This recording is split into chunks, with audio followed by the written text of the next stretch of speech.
Yeah. Hell yeah. You like that? You like that shit? That intro was lit. Yeah. Yeah. Thank you. Thank you, Anubis. Thank you. I appreciate that. But see, not the intro was awesome. It was awesome. But while the intro was playing, y'all didn't see the true awesomeness, and that was Jeff popping and locking during the whole intro. You guys didn't see that shit, man. Oh, what? I was feeling it, dude. I was like, let's do this. I was getting ready to do the whole like bloodbath. Oh, Jeff got rhythm. That's right. Everybody got rhythm on the Versus crew. What is going on? All you beautiful horror movie loving badasses. That's right. We're going to be talking about some of the ghouls, some of the vamps, but mostly witchcraft. That's right. La, la, la, la, la, la. Witch. That's right. We're going to be talking about some stuff. And two icons. That's right. Two Itai icons, Mario Bava and Dario Argento. That's right. And both of these movies, both of these directors were in their prime. So this is going to be a fun discussion. But let's see who is here in the house. Who do we got up in here? Roll call. We got Lady Danish in the house. What is going on? That's right. Good to see you. That's right. We got Jake Hall. That's right. Jake Hall in the house. That's right. What's up, Movie Dojo channel member's son. That's right. We got Lance in the house. Daryl Johnston. How you doing? DJ Anubis is here as well. That's right. That's right. I am here. Yes. Heather, what's going on? That's right. Clicking on the channel members. There you go. Bam. There you go. She's saying hello to our new guest there. And we'll get to him in a second here. And the sexy sumo. The sumo that is the sexiest. What's going on, man? It's good to see you. So great panel today of guests, as usual, here on Versus. But quick shout out to the badasses that were not able to be here today, and they're suffering, they're bummed. Lindsay was like, fuck. Lindsay was like, God damn it. But she forgot, scheduling wise, she had to handle something today. So Lindsay couldn't be here, but subscribe to her channel. Lindsay Washburn is phenomenal. And hey, let me click on the photos here. Let me go up a little bit to the top. Another shout out who was also bummed he couldn't be here. Filmmaker director Scott B. Hansen. That's right. He was bummed that he couldn't make it today as well, but we'll get him on the show for sure in the future. We'll definitely get him here. And shout out to Darren Gear. That's right. He could not be here as well. We got to give the shout outs to the members. That's right. The Retaliator son. That's right. The Gear brothers, Jeff and Darren. That's right. Make sure you guys see the Retaliators. Jeff, welcome to the show, man. Welcome back. Great to be here again, man. Excited. Very excited. Yeah. Now I know what you're probably thinking. Well, what about Joel's shout out? Well, Joel is here in spirit. I have a little video to play a little bit later, but yeah, we love Joel. He still was bummed that he couldn't make it today, but he's here with us in spirit.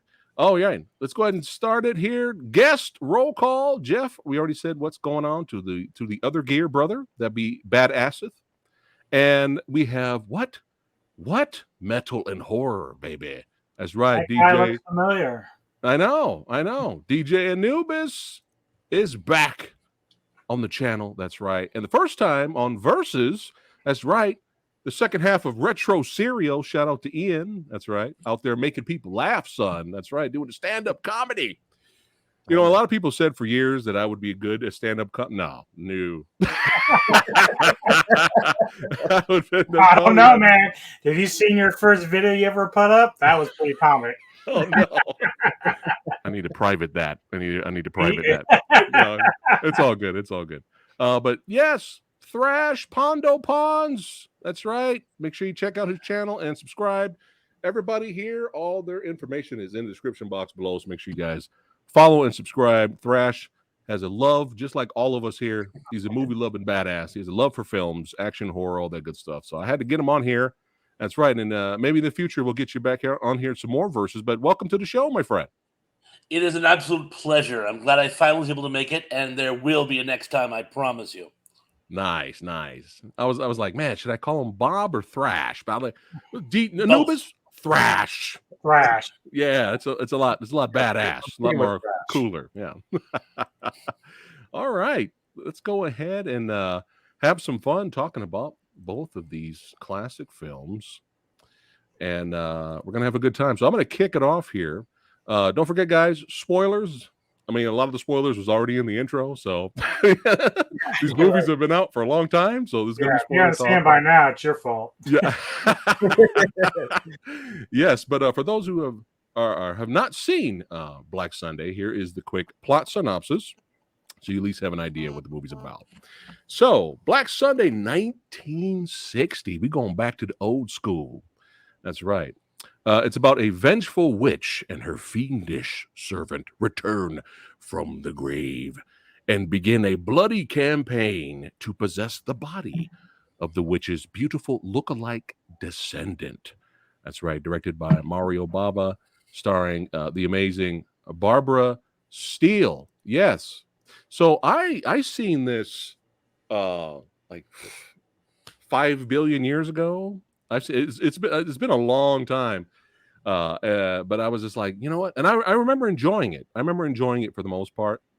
But for this Versus, I had to rewatch it. So it'd be interesting to. I was curious. Like, am I gonna hate this now? Like, because you never know. Right. You never know when you revisit a film after so many years have passed. You know, sometimes you may love it more. You might be still the same with it, or you may hate it. You know, you never know. But this is still really great stuff here, man. Like this is just the perfect example of the macabre, just the gothicness of it. I mean, there's shots in this movie that you're just like, where I don't see this now. Like, it's just like Bava. It was in terms of cinematography and the way he made things look. It's just so fantastic in Black Sunday. But the real star, of course, is Barbara Steele. Kills it. She kills it, owning 2 different roles. That's right, playing 2 different roles. The evilishly fun, not evilishly funny to me sometimes, but just she's so just revels in her evilness character, and then the complete opposite is just somebody that faints a lot. You know what I mean? A lot of painting. Like, what was it? 5 times? I think she fainted. But you know, that's the point. She's playing the polar opposite. Plus, it's the 60s. That happens a lot back then. They got to faint. Plus, I'm sure if we saw, you know, a corpse coming back to life, if somebody we knew, you never know, we might fucking faint. You never know how we'd handled that, right? But yeah, she's great. I think, what did I say last week, Anubis, when we were doing sleepaway camp? I said, the lead actress from Sleepaway Camp, Felicia Rose, like you're gonna lose the staring game Yeah. with Felicia Rose, right? Well, hey, in this movie, oh, you're gonna lose the staring game going up against Barber. You're not gonna win. You're not gonna win. A rough gaze. Yeah. She I think don't my favorite part of the film was the beginning. Believe it or not, I enjoyed a lot of the movie along the way. Oh, hold on. Whoop, shut up. Let me mute my phone there. Sorry. But I just the beginning was just the way it looks. Look at this shit, guys. This is some fucking dark for the greater good, demonic stuff we got. I mean, look at this. I mean, this is so good. Mhm. And hey, her and her man, hey, there's a little bit of vampirism. They're all over the place in this movie, but mostly they, got burned. Well, they were trying to burn her, but the rain stopped it. But for the witchcraft, basically. But look at that shot. I mean, such good stuff. And then they put on which they call the Mask of Satan. Yeah. And I love, this is like one of my favorite shots of the film right here. Mhm. This crush. This is the 60s, you guys. I know. This is the 60s. You see the blood spurts. Yeah. I mean, this is the 60s. This is like insane. That was so horrifying when I saw it. Yeah. Oh my gosh. Yeah. And it's just like, wow, what an opening for sure. But she's like, you know what? Hey, you guys are going to rue the day. Just wait. Give it time. I'm going to curse all you motherfuckers. And then our movie starts from there. But I don't want to talk too much because we got a whole bunch of badasses here. Give them a chance to talk about what they like and they didn't like of the film. But I'll pop in once in a while. But just unbelievable shots like this. Look at this shot right here. Mhm. Are you fucking kidding me right now? Look at this shit. Is this a painting? I mean, this is insane. And there's just so many iconic shots in here, especially when Barbara Steele shows up. I mean, look at this. She's a straight G, right? With the dogs, I mean, she's a straight gangster right here, man. I mean, look at this. I've seen people with T-shirts of her, with her picture on T-shirts, like because it's just so iconic. And my last thing before we move on, this shot is one of my favorite shots in the movie, and it makes me laugh when they're investigating the tomb and he's looking around and he looks down and all he sees is this. I think that would freak anybody out, like that staring at you the whole time and you didn't even know that was there. Oh, and I call bullshit too, by the way, when she was like seducing the doctor. I call bullshit, she's like, come kiss me, and the only reason I'm calling bullshit is because the doctor was just like, well, no one's gonna turn down a kiss from Barbara Steele, like I wasn't in control of myself. It was the witchcraft, Yeah, it's like, oh well, I guess I have to do it, Yeah, that's like echoes of The Shining, Jack Nicholson kissing that, ugly woman, corpse or whatever. Yeah. Right. But yeah, just a fun time. I love the atmosphere of it, and the performances are fun. But Barbara's the real show, and I just really enjoyed it. I enjoyed the music. There's a lot to like about it. But enough of my yakking. I can't think of top of my head something I didn't like about it, but that might pop in a little bit later. But Jeff, what do you think about Black Sunday? Be honest. Yeah, well, this was my first go through with this movie. Actually, with both movies, which I really loved. I love going in like haven't seen these movies. Even better if I've never heard of them. So then that was the case for both of these. So that being said, I went into Black Sunday, and yeah, that opening scene was so captivating. I couldn't. I was like, wait, what year is this? You know what I mean? And just the set piece was amazing, and then that mallet smashing into the mask and all the blood spurting. I was like, damn, this is fucking, this is heavy metal, man. I know. Yeah, This spikes, doesn't iron. fuck around. So it set That's what he's talking about. Yeah. yeah. So it set the tone really, really nicely. Like, and I mean, I didn't know who Barbara Steele was either. And by the end of the film, I was like looking her up, going like, damn, I'm like in love with Barbara Steele now. You know what I mean? It was like, I need a poster. I need, Nice. No, she was just awesome. And, I really loved all the characters, really. I mean, all the main ones, the two doctors were hilarious. I loved how different they were. I loved and they, of course, they have that old like acting kind of cadence too, like almost like theater, like, hello, I am here, blah, blah, blah. I thought it was really quotable too. Thought a lot of the dialogue was kind of poetic, actually, which I really appreciated. They're like, they were usually in the mouth of the main the older doctor. I can't remember they all have like really bizarre names. I think they're supposed to be Romanian or something. Is that right? Yeah. But the older doctor, he had so many classic one-liners, like when the younger doctor's going to bed. No, he's like, I should go out and see the princess, and he's like, well, you'd be wiser to go to sleep.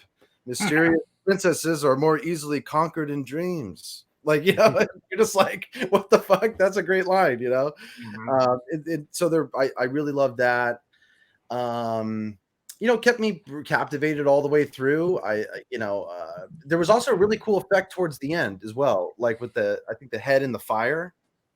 That was really cool. I really liked that. I think overall, I really, really enjoyed it. It was a great film. In terms of bad things about it, I mean, I feel almost like nitpicky. You know what I mean? I think one thing that I really appreciated about it was it just kind of felt, there was something that felt kind of cozy about it. And I don't know if that's because of how old it was, but still maintaining that kind of gothic, that horror element as well. It felt like a movie I would watch, being sick at home or something like that. You know what I mean? And just trying to feel better and like, but still getting the flavor of the horror. Yeah. So, but yeah, I definitely agree with you, Barbara Steele. She kind of stole my heart on this one. So, I don't want to say anything bad. Nice. All right. Thrash. Thoughts on Black Sunday? Well, I'm going to have to sound like a broken record on a couple of things here because I can't stress enough how right you guys have been so far. That opening sequence is possibly the best part of the whole movie, with the Inquisitioners and the torture and her cursing them. And yes, Barbara Steele is absolutely breathtaking, but yet and at the same time can be very foreboding and scary. She's almost like a succubus where she's beautiful and she pulls you in, but that you really shouldn't be pulled in. She makes a couple of expressions, and she's not even wearing a mask, but is actually scarier than the death mask they have her wearing at one point. And it's very difficult for a very young woman. She was very young when she took this part. For a very young woman to pull that off. So you can't minimize her influence. Moving forward, I too love the two doctors, and I believe they were Russians. If I remember correctly, it's based on a Russian short story. Okay.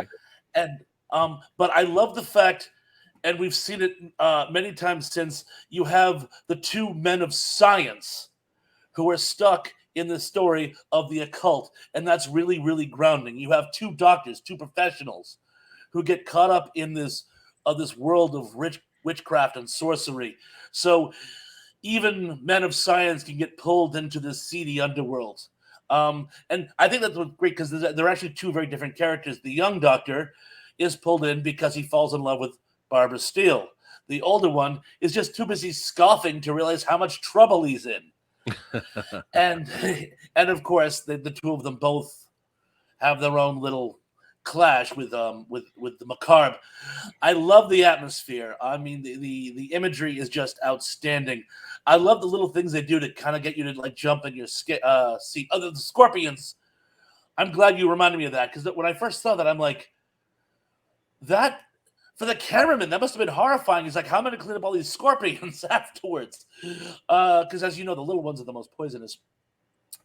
I love the fact, like little things like when the father sends the manservant, or the brother sends the manservant to get the doctor, and the manservant leaves, and when he gets there, it's actually her reconstituted manservant, and you're like, oh dear, they're in trouble. And little things like that just, even though they set up the plot in the first 2 minutes of the film, they keep you guessing throughout. It's really tough to do that. You have to really put some effort into a script to keep it fresh, even though you know where it's all going to end up. If I have a criticism, and it's not a huge one, but if I have any criticism at all, it's the fact that a certain amount of this film is, I don't want to say predictable, but you know where it's going. Like, okay, they're playing hooky from the seminar, the convention, that's great, but oh, how convenient that their stagecoach breaks down at just this point. The doctor's looking through the glass, and he sees the body, and he goes, I probably shouldn't break that glass. That could be a problem. And then the bat comes out at that point, and what does he do? He shoots through the glass. I'm like, are you kidding me? And even manages to cut his finger on the glass. And it's like, it's I don't want to say contrived, but they kind of go out of their way to make everything just sort of come together. And, a little too easy. Yeah. Yes. Very, very convenient. A lot of things are very convenient.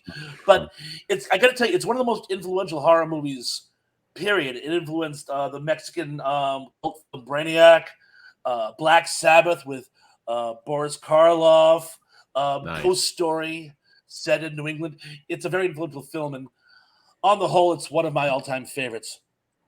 Nice.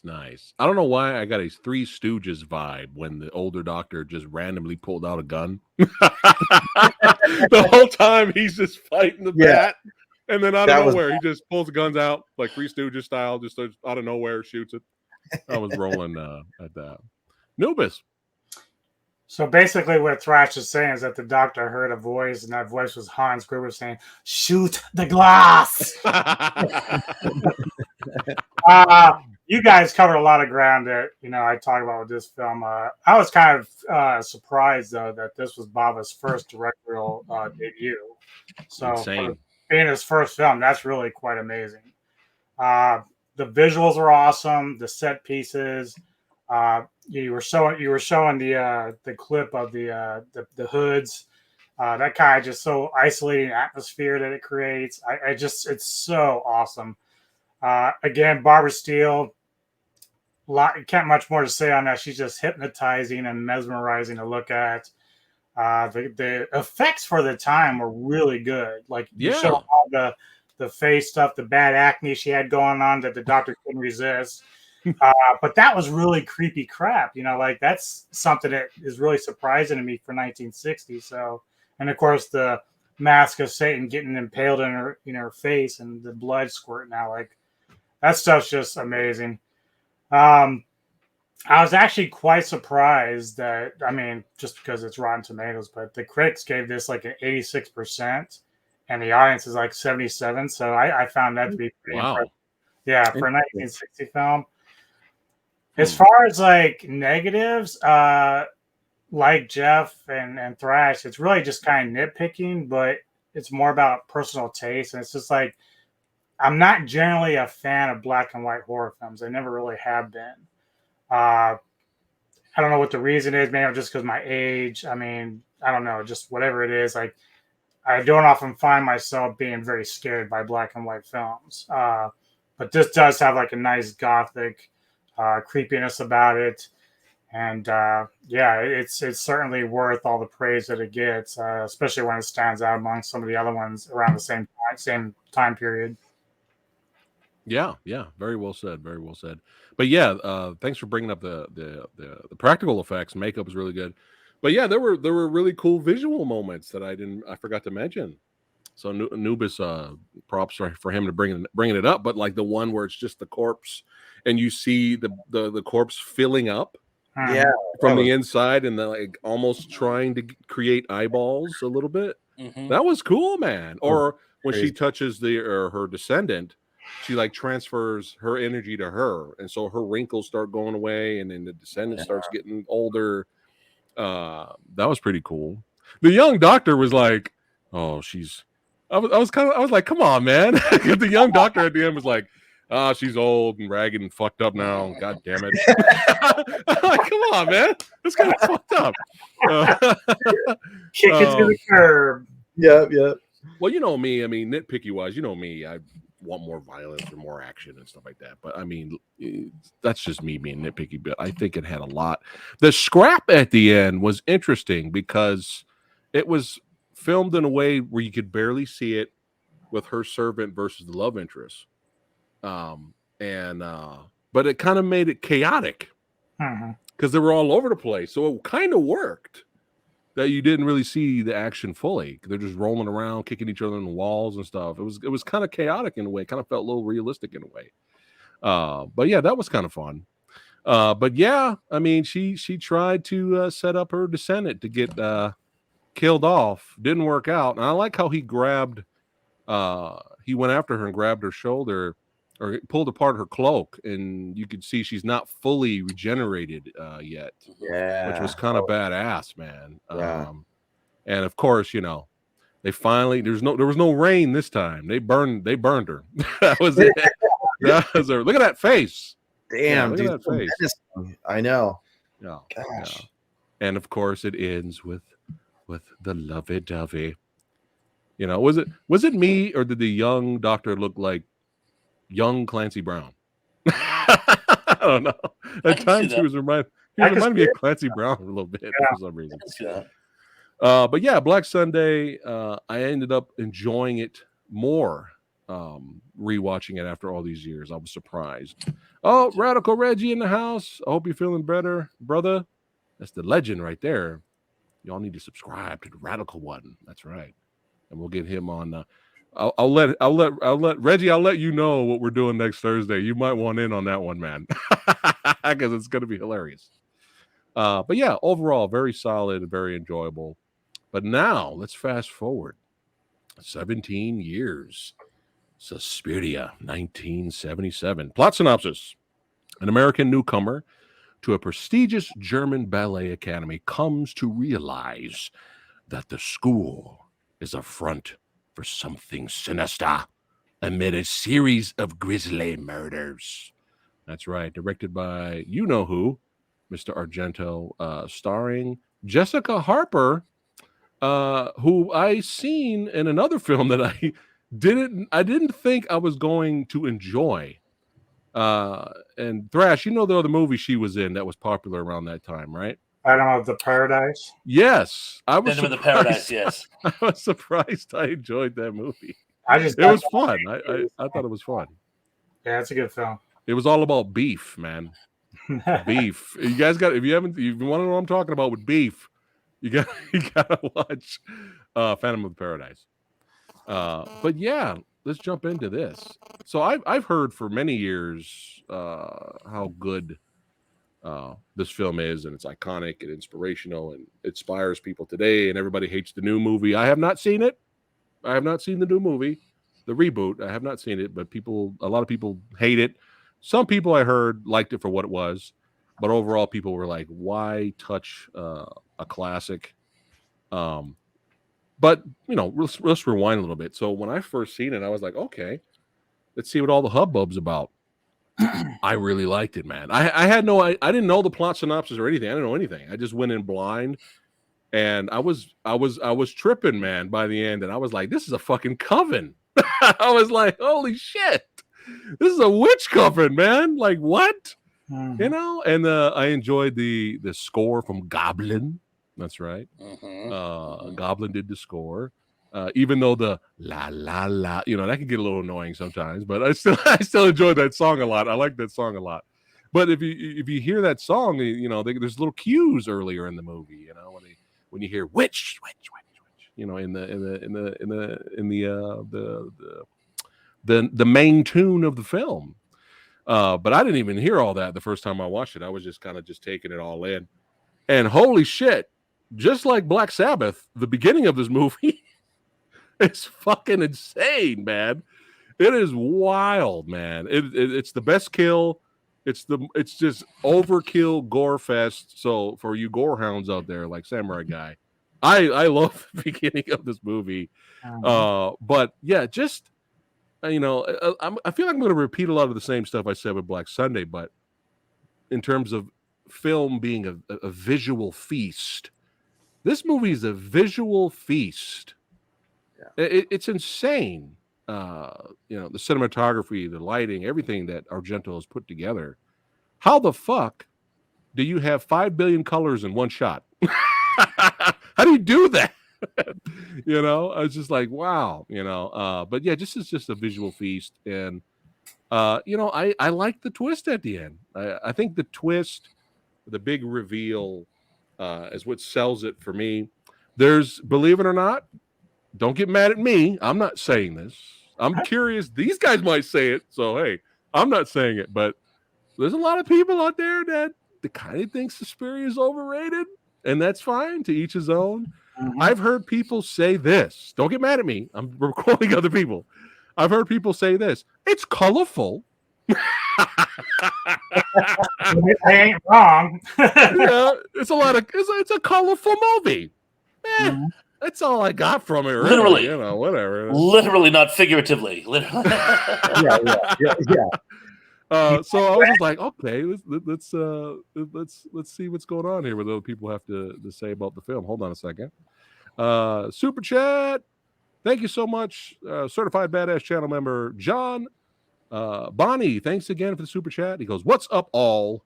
And Fat Samurai Guy. Just checking in to say, how about that last episode of Andor? I have not seen it, so no spoilers. Samurai Guy will get to it this week. But thank you so much, my friend, for the super chat. So, but yeah, I mean, I'm gonna segue it more to you guys. It's weird. I really, really like this movie a lot, but I can't really think of that much to say about it. I felt like I had more to say about Black Sunday, which is weird. So I'm going to segue to Jeff, and I'll end it with this. It's colorful. But no, I Literally, not figuratively. Yeah. I am curious, Jeff. You had not seen this before? Never. Yeah, I had not seen it before. Oh, great! I'm gonna love hearing. But I did enjoy this movie a lot. Like I like it a lot. Like there's a reason why I bought this on Blu-ray and then I bought it again on 4K. So I am a fan of the film. Go ahead, Jeff. Suspiria. Yes. Well, so I'll start off by saying, I was a little hesitant going into it. I mean, I knew I was going to watch it, but I was a little like, man, am I not going to like this? Because, the last verses we did, which was The Burning and Sleepaway Camp, I loved Sleepaway Camp. And then I watched The Burning and I was like, God, this just does not feel as fun as that ride. And I was a little afraid of this because I really loved Black Sunday. And I was like, oh no, this is going to be the same thing. I'm just not going to live up to the movie I just watched. And dude, I fucking love this movie. Yeah, all right. I gotta say, dude, I it started off and I was like, okay, this is a little weird because they had like a voiceover over the credit, and I was like, okay, why are we doing a voiceover on the credits? That's a little funky. And then, but I was like, okay, I had to rewind it a couple times to even understand what was going on there. And then we get through through the airport and that intro, man. As that was unfolding, I was like, at each escalation of it, I was like, holy shit. I was like, okay. And then when you get to the end, when it goes, I was like, oh shit. And then she pulls through and then it hangs there. I was like, okay, fuck yes. I'm buckled in. Let's do it. You know what I mean? This is gonna be good, And then, but still here's what I loved about it. I kept getting surprised. I kept feeling like I knew where it was headed. And then they would do like that second kill they did was fuck. Oh no, actually, the second one was that the dog one? Was that the second kill? I can't remember. But the dog kill, that was it. Fucking crazy too. Because look at it pulling up I was like, oh my god, man, they're getting graphic with that. But I jumped and I jumped on the first kill too. When those eyes are all thing like through the window, I was like, whoa, you know. And then, oh man, so the dog one made me jump. And then I gotta say, man, that I can't remember her name. I'm sorry, I've only seen the film once. But the her friend who's kind of like helping her death, dude. When she jumps through that fucking little window, dude, and lands in a pit of barbed wire. I was like, dude, this is nightmare fuel. Like that I haven't seen in a long time, where it was like, like weird obsessive compulsive nightmare fuel. You know what I mean? Like, oh, what if I swallowed a tack kind of thing? You know what I mean? Where it's like that was the level of this, was like, oh, what if I just fall into a pit of barbed wire and you can't get out? It was like, oh my God. It was, oh man, just took my breath away. And another thing I have to say too, one of my other favorite films of all time is Eyes Wide Shut. And Eyes Wide Shut had a lot of echoes of this film too. I don't know. Probably not. I don't. Who knows what Stanley Kubrick was influenced by? But it was the kind of cult. Here's what I think is interesting. There was a parallel between the colors of the film and then the secret society, the cult, the coven kind of thing going on.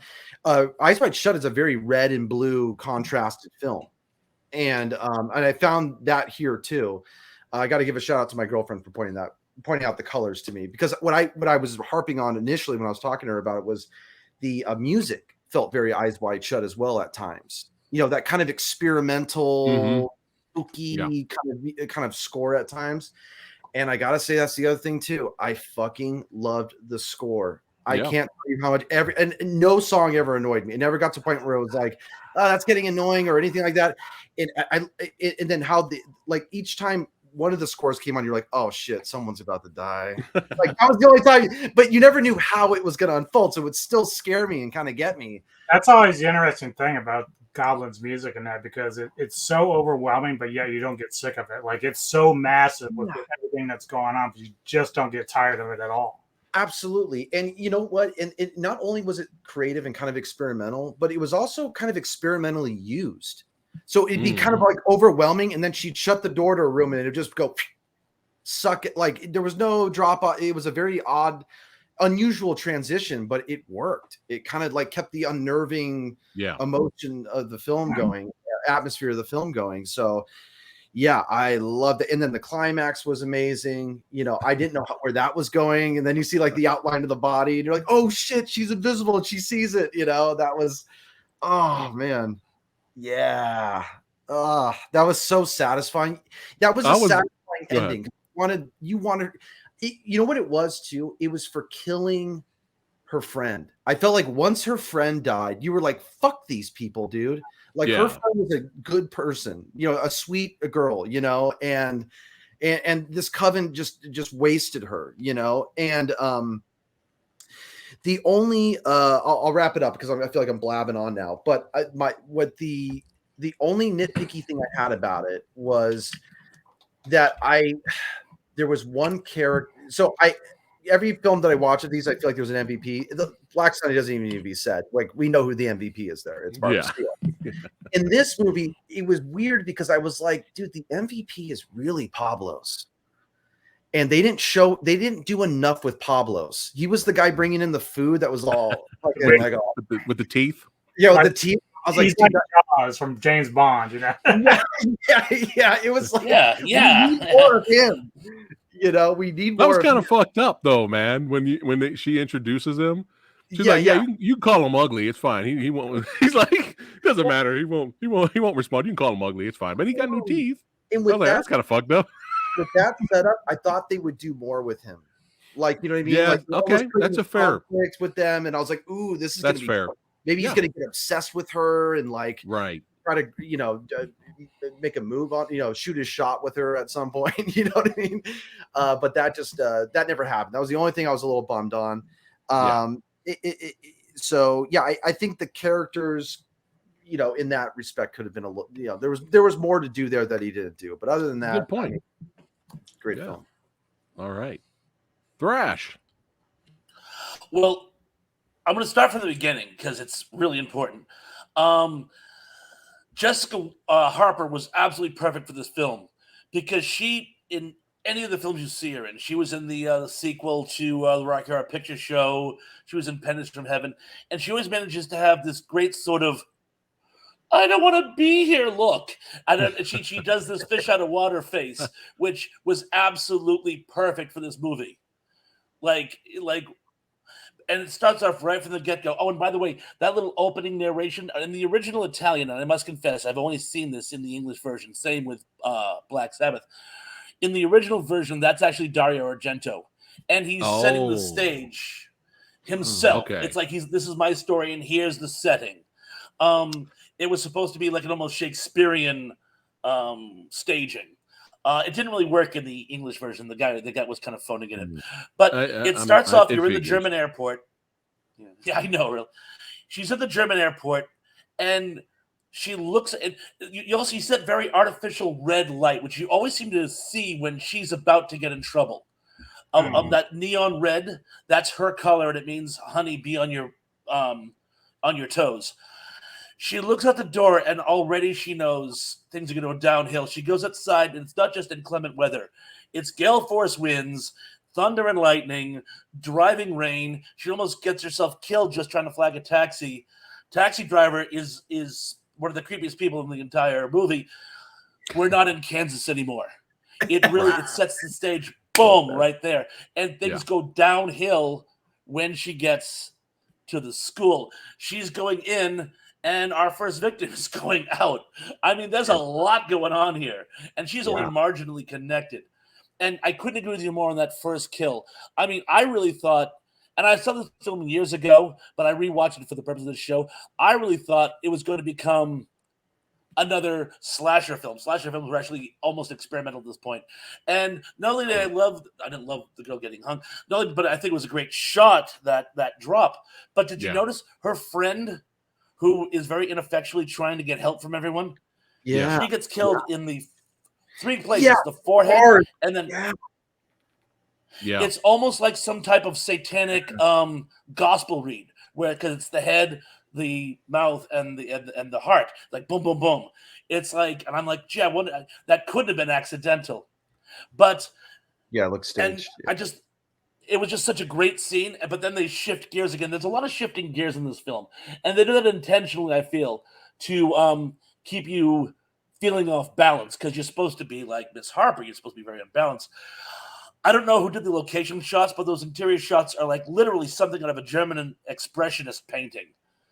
I mean, it's all very, very jarring. The people are all very unnerving, from that sort of Nurse Ratched out of Boys in the Brazil, a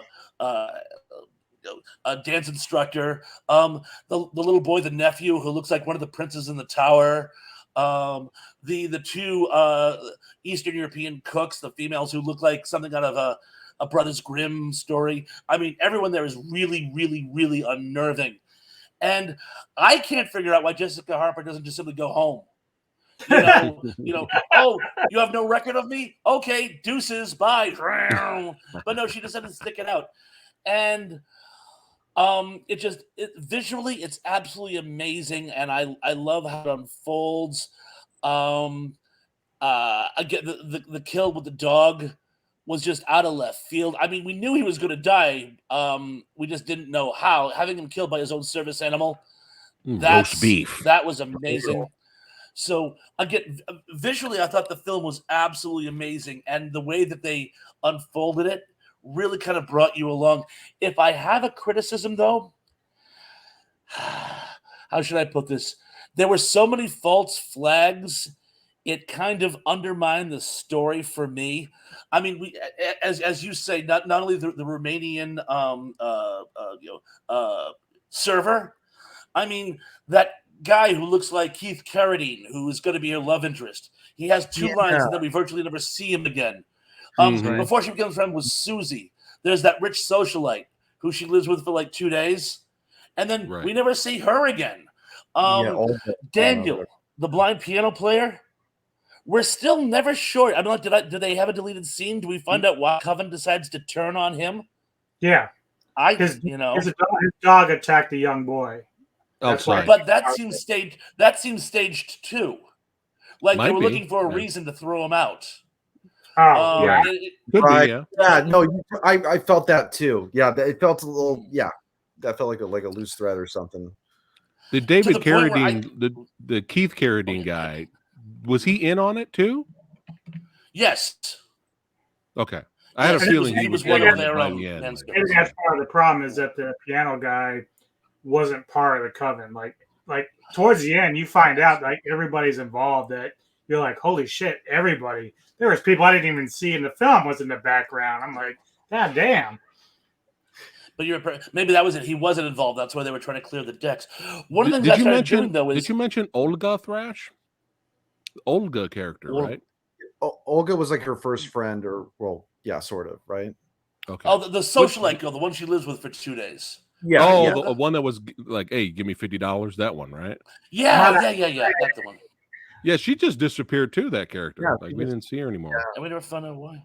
I thought there And was going to be. it got to the point, Yeah, I started second guessing what the plot was. Like at one point, I thought the twist was going to be that we found out they needed a new leader of the coven, and it was going to be Jessica Harper. She just didn't know it yet.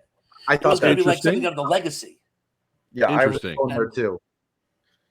That wasn't the case, but I thought it made a better ending. One thing I got to tell you though about the Romanian serving guy, he does take her lighter. And did you notice the coolest thing about that lighter? It had a clock in front of it, as in burning time. The burning time is what they refer to as the European rituals, because they burned up the witches, so it was burning time. Look at that. Yeah. Dropping the knowledge. Yeah, That's right. I love it. I love it. I have That's to what I ask you do. really quick before we go to Anubis, Thrash. Since you watched the Itai version, did you hear actual Udo Kier's real voice? Oh no, I heard the English dub version. Like I said, I had to confess, I've only heard the English dub version. Oh, I thought so. No, okay, the one I did, Udo Kier is also dubbed. Because how dare you dub over Udo Kier? I had read. Yeah, it was funny seeing him in this movie. He was so young and he looked normal. I'm not used to seeing him so young and normal. But he was just like, and this is my voice, and I am a psychiatrist. And I'm like, wait a minute, that's not Udo. But no, I was curious. All right, Nubis. It's colorful, right? Yeah. It's colorful. One thing I saw this like in the 90s, so I was probably about 27. I think it was like on the Sci-Fi Channel or maybe Up All Night or something. Never heard of it, but when I saw it, I fell in love with it. And I remember there was a slogan of sorts that said something like, "If the first 10 minutes of this film doesn't scare you, the last 5 minutes will terrify you." And ever since then, I've been a huge fan of this film, as you guys have pointed out. Great use of colors, the soundtrack's amazing, and Thrash, you really nailed it. Jessica shines with like a sense of innocence in this film. Everything she does, you believe. Like she just really exudes an innocent girl in this film, and that's how you need to play that character. You already mentioned the cameo by Udo, which was really nice to see. I didn't catch it till like years later. I was like, wait a minute, that's Udo. The thing about this film is it does a nice job of creating genuine tension and horror throughout it. Like I'm always on edge. Even now when I watch it, I'm always on edge. And I've seen it like 5,000 times. And I'm glad you didn't. I don't know if you had this scene, Samurai, but the last scene with her friend that comes through the door still haunts me to this day. It's one of my favorite shots in the film. Dude. Horrifying thing. It's one of my favorites. Cackling and laughing. Oh my god. God, that was brutal, man. Yeah, it's brutal. The other thing that Jeff kind of pointed to was like how things kind of changed up in the film. So you talk about the girl at the beginning, like she's coming out and just as going in. There's always these flashbacks to like something she said in the middle of this rainstorm. So then when she's in the room, she's like, there's got to be another room here. So then it's like the Blue Lotus. And so there's like a little thing she's got to turn to get into a secret passage. So it's really cool that there's like these breadcrumbs of hints that she's got to follow to get to where she needs to be. And unravel the whole mystery of what's going on in this place. But yeah, this movie is a masterpiece for me. I know with Argento fans, it's one of his other movies or whatever, but this one for me is like his unicorn. Like it's just everything about it is great. Even just when I looked at it again today, the settings, like the buildings, the way they looked, and it just so perfect, like for what you want with the shots he's got and the colors and the color schemes. And I don't know how he did it, but he somehow just hit gold with this. And I'll say this, Samurai, when it comes to the remake, I gave it a 7 out of 10. Okay. I actually want to watch it now. It's different. I'm curious. It's not a pure remake. So you have to go into it saying, okay, this is different. And it's different for a lot of reasons. Okay. Suspiria is part of a trilogy. So Right. you have Suspiria, Inferno, and then The Mother of Tears. Well, the director of the remake took all 3 films and brought them together. And his version, it focuses more on the dance aspect as the way for the witchcraft to work. Whereas this Suspiria, it's really kind of a backstory to everything that's going on. Right. So if you're going to check it out, that just go in knowing it is kind of completely different. That's why I kind of don't even consider it Suspiria. I just consider it part of that universe, but just not Suspiria remake. Well, different's good if it's good different. Right. There's nothing wrong with that. Well acted. I mean, Yeah. Dakota Johnson. And I enjoyed Inferno, man. Inferno's good too. Yeah. Jeff, check out Inferno, man. Yeah, I gotta check out Inferno for sure. I was really shocked that Rotten Tomatoes had this at 93% for critics and 83% for audience. Like, it blew my mind when I saw it. Yeah. Yeah. So I was quite happy with that. That's good. That's good. But yeah, this is my. I mean, I love the beginning because it's just chaos. But yeah, this shot, Anubis, you're correct. Yeah. I was like, yeah, this is true, real horror. We're looking at. This is great. Especially since I loved The Friends so much, and then it's like, you're doing this to me. You're making her come out to kill the protagonist. You're like, come on, like all haunted and shit. It was cruel, man, but it was great. This witch thought this head witch thought she was the shit, huh? Yeah, she didn't. She just. I'm gonna just sit here because I'm invisible. I'm just gonna sit here. Nothing's gonna happen to me. I'm just gonna sit here and talk shit the whole time. Behind that door.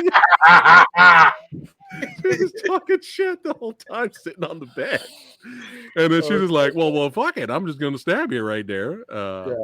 And then just chaos. I love how the building was falling apart, and the other witches were like getting all fucked up in the back. Yeah, that was great. It was fun seeing that. I was enjoying her mid-level witches, their little discussion when she was searching around and she found them all having like a little meeting, and she's just like, the American woman needs to die. It's just like, die. Vanish her. But you know what I really like about that particular scene is when she has a slip behind the curtain and it's kind of like see-through. So it's really kind of cool. Kind of cloaks her, but the way it was shot was really awesome. I really like that effect. Yeah, since you brought it up, Thrash, I'm thinking about it a lot more and more how there's the little side characters they didn't really do that much with. Especially with that scene with the whole die, she will die. You have that one scene where the little boy is like talking to Teeth. Yeah. And Teeth comes over there, and I was like, oh, he's gonna tell Teeth that he sees her behind the but no, then nothing happens, so maybe I feel like it would have been cool it would have been cooler to have the piano player like trying to help the protagonist out or something, like give like a real good reason for him to die that we all see. You know what I mean? That doesn't just we have to infer through all these like contrivances and stuff. Yeah. Right. And of course, you may have done that on purpose.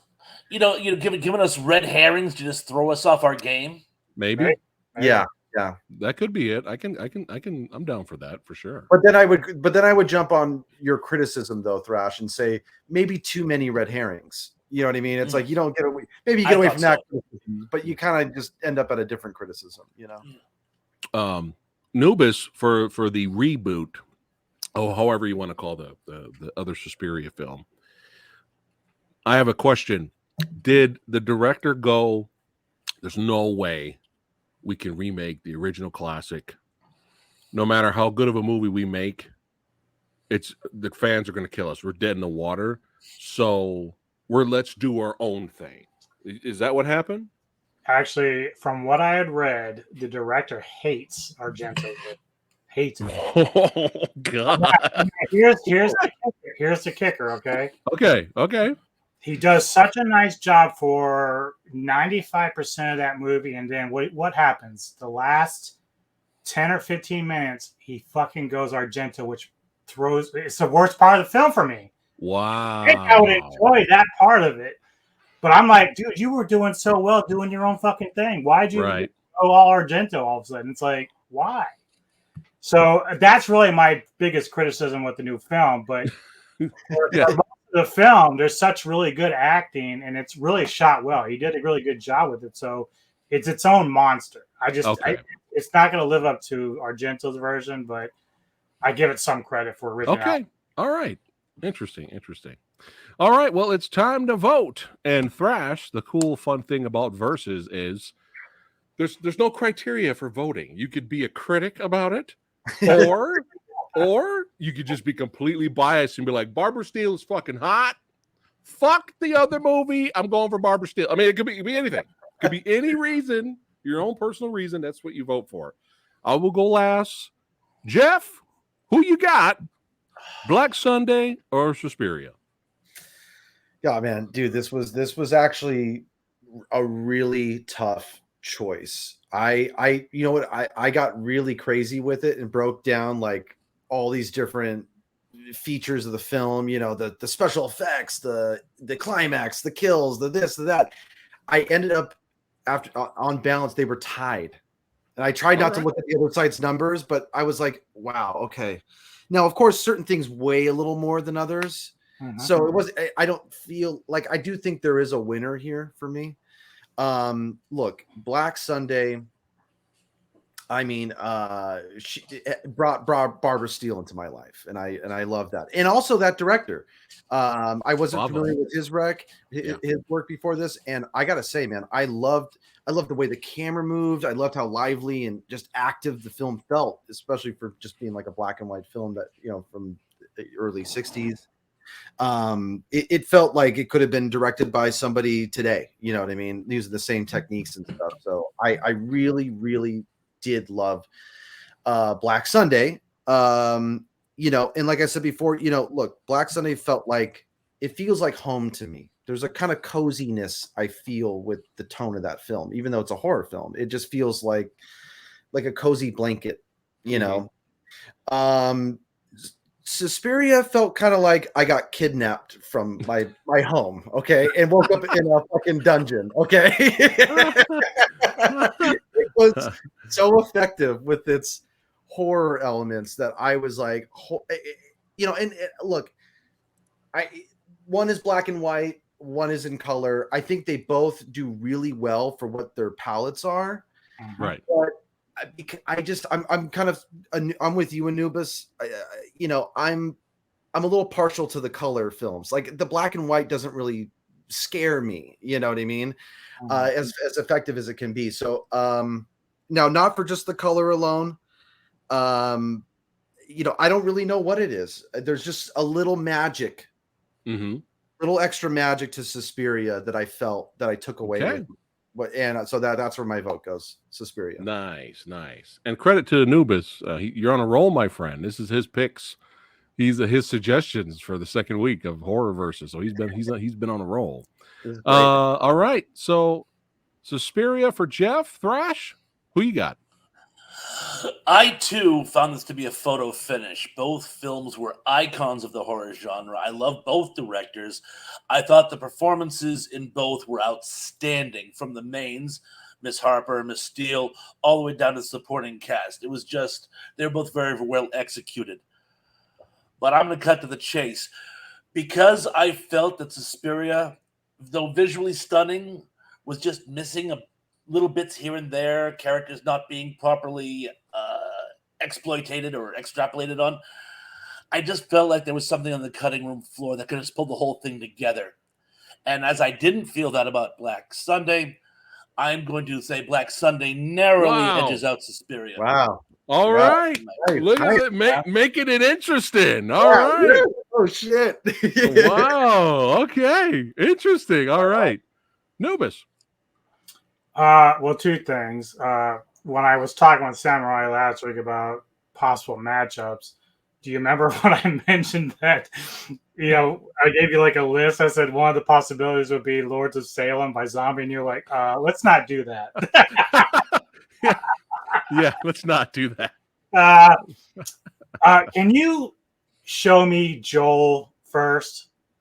Because if he goes against me, then I'm gonna be pissed. So, Are you sure? Yeah, you want to save up the suspense for Joel? yeah, I want to see what he's got to say. All right, all right, Oh, damn. all right. We're pulling Joel out. This All right. is old Joel Valley, filmmaker, media glitch son. Right there. This is his pick, guys. Here we go. All right. I'm on set, and I can't believe you guys are doing this episode, Suspiria episode, without me. Black Sunday. What is wrong with you guys? What is wrong with you guys? I don't have much time, Yeah, so but I will say this. are you thinking it's the supernovas that we would bounce right there? Hey, Oh, hi. I bet you agree with me. What's a better movie, Black Sunday or Suspiria? Suspiria. That's right, Suspiria. My vote goes for Suspiria all the way. Suspiria? I haven't seen it already. Oh my gosh. Oh my gosh. I'm sorry. You Joel is the one that made me watch Suspiria. So they'll get all those votes. All those votes say Suspiria. Suspiria. Suspiria. All those votes are for Suspiria. That's my vote just to accent because it's the best witch movie ever made. There will never be one that's better. Did you like the remake? Stop it. Get out of here. Get out of here. No. Oh my God. Did we see that together? Yeah. Yes, we did. Suspiria is my vote for that. It's awesome. Argento is king. That's it. That's it. I missed it. What did he pick?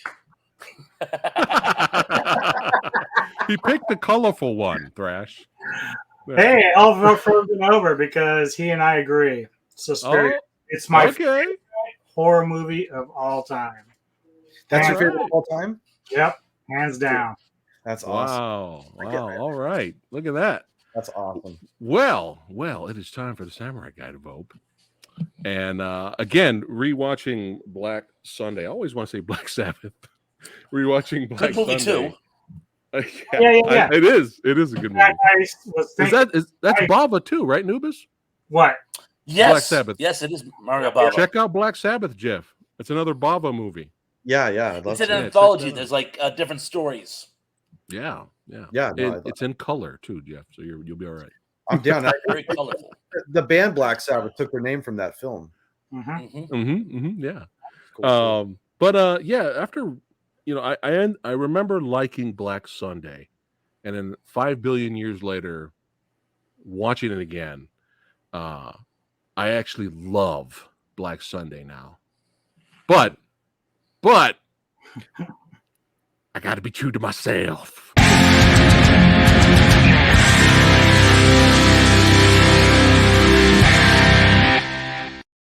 Reign supreme. Sorry, Thrash. Thrash, I am happy you voted for Black Sunday. I am actually happy. Yeah. Because I like it when things makes things interesting when people vote against the chain. Because I actually thought, even with Lindsay here and Scott and everyone, I thought it was going to be a clean sweep. To be honest, I thought it was going to be a clean sweep. So it's nice to see Thrash mix it up there. I'm always very the good fly in choice. the ointment. Yeah, no. I thought you had good reasons. I mean, they were. Oh wait! Joel's here in the chat right now. What's up, man? We agreed, Joel. We agreed. I know hell is frozen over, Joel. Yes, I thought you tried to Suspiria pick won, up my extra friend. Voters. Joel was trying to pick up extra voters around the room. You know what I mean? He didn't need them. He didn't need them. Just in case. He didn't need them. Thrash got thrashed. Oh, it's all. There's no losers here. It's all good. No, I know. Just for fun though. Here you go. We finally agreed. Finally. Joel, how much money did you send Anubis? What's going on? Yeah, right. What's going on here? But yeah, just as tradition, as is tradition, I always show what the public votes. First up, our certified badass channel members. We had 5 votes from them, so I love to give them some shine. So out of the 5 votes, they lean towards Suspiria also. So shout out to the channel members. You guys fucking rock. Keep it up. Keep up the good work. And for the public, we have about like 96 votes, and they still swung towards Suspiria. So Thrash, if we ever have a tie here on Versus, we usually go to the public to break the tie. Yeah. Which Mr. Tony of the Dead hates with a passion. It always makes me laugh. Tony's like, fuck the public. So it's so hilarious. It's so funny. It's so funny. But we'll have those guys on next week. So but yeah, great panel tonight. Joe. Smart channel members. Channel members. Me included. Thank you. Yes. And yeah, so this was a great, awesome Versus tonight. Thanks all you badasses for watching. That's right. Keep watching horror movies. That's right. Represent the genre, son. Keep it alive. That's right. It's one of the greatest movie genres of all time. That's right, baby. And don't forget, in the description box below, subscribe to Nubis. Subscribe to Thrash Pondo. Follow Jeff and Darren, the Gear Brothers, the Retaliator, son. That's right. Keep an eye out for the digital release. Buy it, share it, son. That's right. And if you're new here, hey, subscribe to the Old Samurai Guy. I appreciate that. And like and share all that good stuff. If you enjoyed the content, that's right. We appreciate you guys watching. All right. Let's see if there's anything. Thrash, you got anything coming up? Yes, I have a next Thursday. I have around the same time. I have a podcast with BK on the Air. Pat McCormick and Dave Sumster are joining me, and we're going to be having a show on the milestones of retro memories.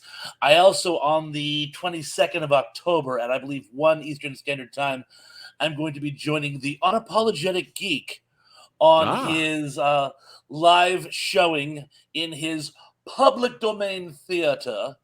He's going to be showing Night of the Living Dead, and it's going to be a watch along, and it's going to be so much fun. And I'll be guesting for that as well. Nice. Awesome. I'm sure everybody watching now is going to check that out as well. Nubis, anything coming up on the channel?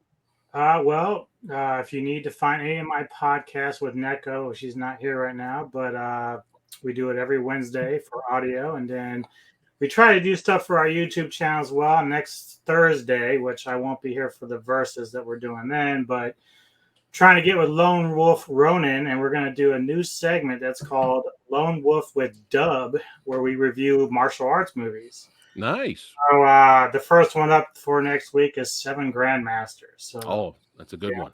Yeah. So outside of that, not much else going on. All right. And Jeff, hey, what's going on in the Gear Brothers universe? Yeah, so we are going digital very soon on VOD. So please, look out for that and check out the film if you haven't seen it yet or you want to see it again. Oh yeah. It's a must. It's a must. And since he's still here, Joel, he says that's his film project. Watch Deer Camp 86 when it comes out. I watched the trailer and it's right up my alley, man. Right up my alley. I'm excited for this. And he says down here, Anubis reviewed his movie on his channel. That's right. Joel's other movie, Beautiful Prison. That's right. Tons of badasses here on the channel. That's right. Filmmakers, writers. That's right. Martial artists. Well, I'm kind of old right now. I can't do no sidekick anymore. I can do low kick. That's Samurai Guys. I kick in the leg. I kick in the shin. Sweet shin music. I still wouldn't mess with you, Samurai. Whether you can do a sidekick or not. So, well, it's always a blast to have you guys here. Thrash, we'll get you on some future ones. Of course. This is a blast. I'm definitely coming back. Yeah, man. I'm glad you had a good time. In your life. Always so much fun. Yeah. All right, guys. Thanks again for watching. Share this video. Keep watching horror. Let's see. Saturday night, me and Lady Fatblood are going to be talking about Werewolf by Night and Hellraiser, and possibly another third horror film that came out recently. We're going to see if we could try to see it that Friday. And if we could see it Friday, then there'll be 3 movies we'll be talking about. Saturday. So, all right, guys, we'll see you Saturday. What's up? So please say it, smile. No, it's not smile. All right, guys, thanks for watching. You guys don't go anywhere, but I'll see you guys on the next one. Take care, guys.